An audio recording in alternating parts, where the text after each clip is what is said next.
Welcome back to the channel, dear friends. It's always a joy to have you here. In today's video, we are going to unpack a spiritual truth that is both ancient in its origins and strikingly relevant in today's fast-paced, anxiety-ridden world.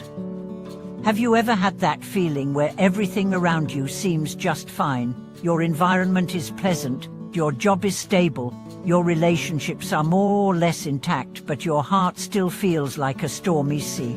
Or perhaps the opposite, you're going through hardships, things aren't going your way, and yet there's a strange sense of peace within. If either of these experiences rings true for you, then today's message is for you. Our central focus today is a profound and liberating realization rooted in Buddhist wisdom, the idea that Pure Land is not merely a mystical paradise to reach after death, it is a psychological and spiritual state available here and now. Even more transformative is the truth that your inner state, not your external conditions, determines whether the world around you is a hell of suffering or a sanctuary of peace. In this video, we'll explore what it means to truly transform your inner world, to shift from chaos to clarity, from fear to courage, from anxiety to trust.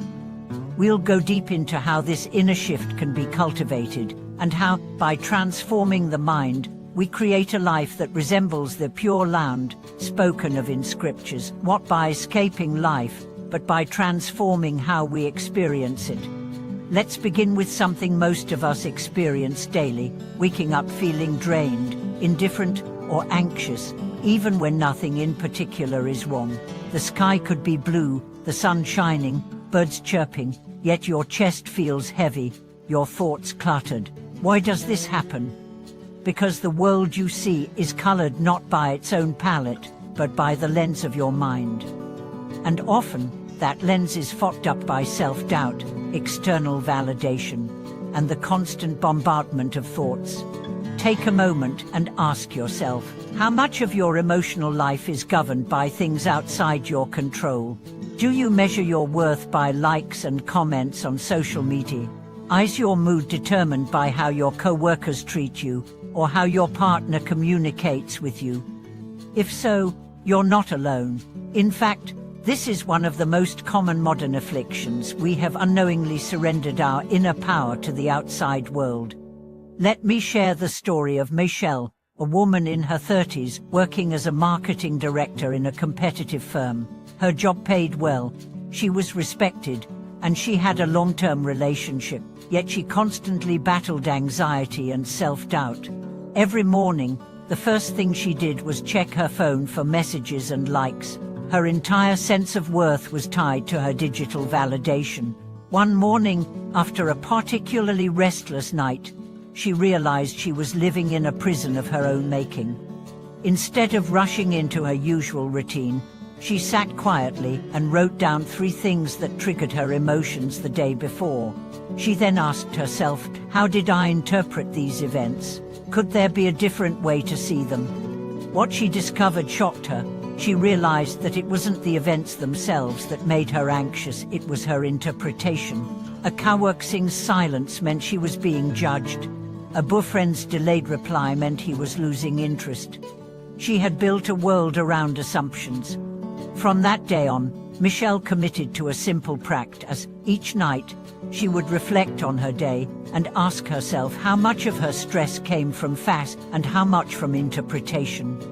Slowly, she began to reclaim her mind. She stopped refreshing her phone every 5 minutes. She began taking walks without headphones, eating without distractions, and talking to people without rehearsing responses in her head.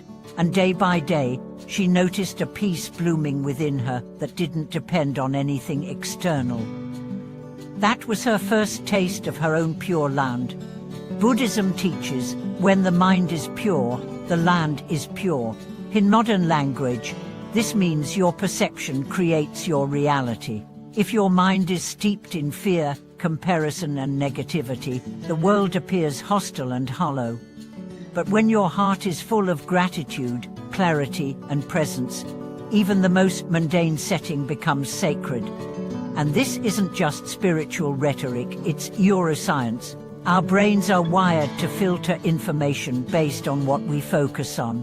If you think the world is dangerous, you'll subconsciously notice every threat. If you think you're not enough, your brain will magnify every slight. But shift your focus, and the entire landscape changes.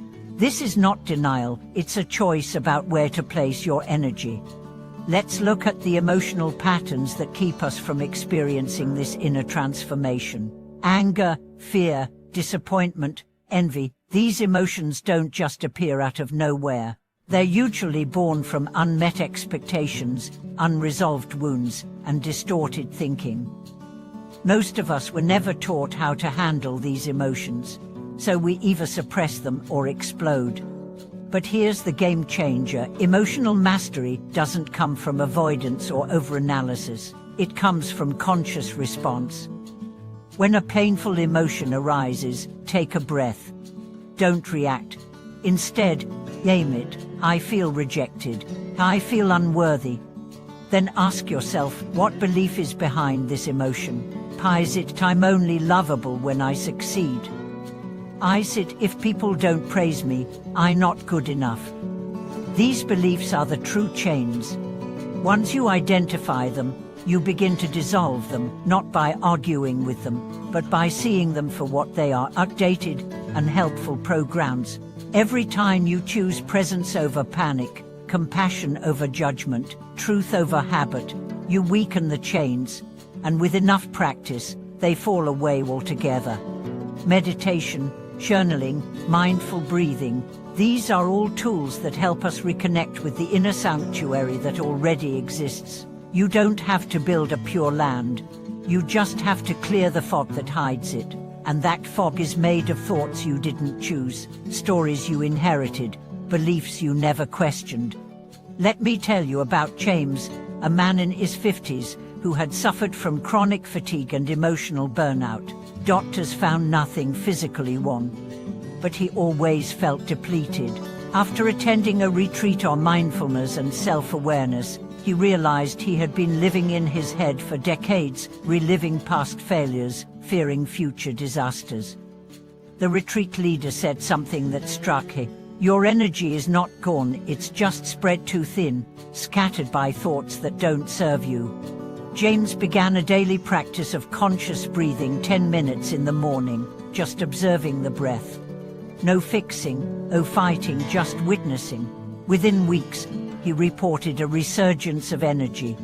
Why? Because he had stopped leaking his life force to imaginary fears.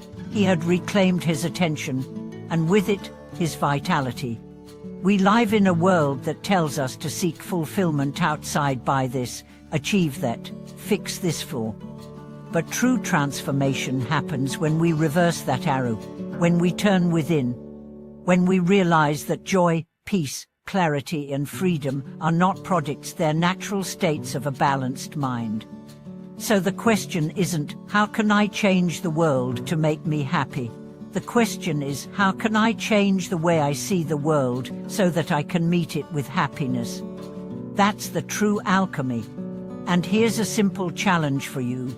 For the next 7 days, take 10 minutes each evening to write down 3 things that brought you peace, 3 moments you could have reacted but chose not to, and 1 belief you questioned. This will rewire your attention, slowly but surely, back to your power. If you take just 1 thing from today's message, let it be this: your mind is not your enemy. Your emotions are not problems, they are messengers. And your inner state is not a passive victim of life, it is the artist of your reality. If this video inspired you, helped you, or made you pause and reflect, then please subscribe to the channel, leave a like, and share this with someone who may be walking through their own inner storm. Let's grow this community of light seekers together. Thank you for watching this video. See you in the next one.